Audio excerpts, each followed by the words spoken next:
आफ्नो थियो सानो ग्याङ पढाइतिर कहिले पनि दिएन ध्यान स्कुल जाने डेली तर लिएन ज्ञान हाम्रो लुक त्यति दामी हाम्रो सर पनि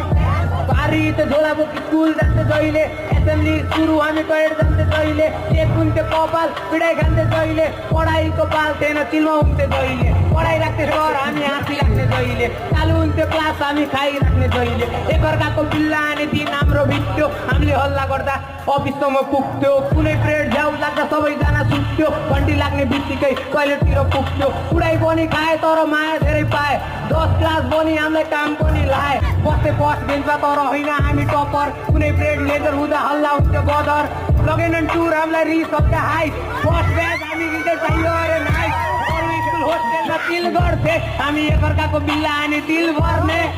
सामाजिक आउँदा फेरि नित्याउँथे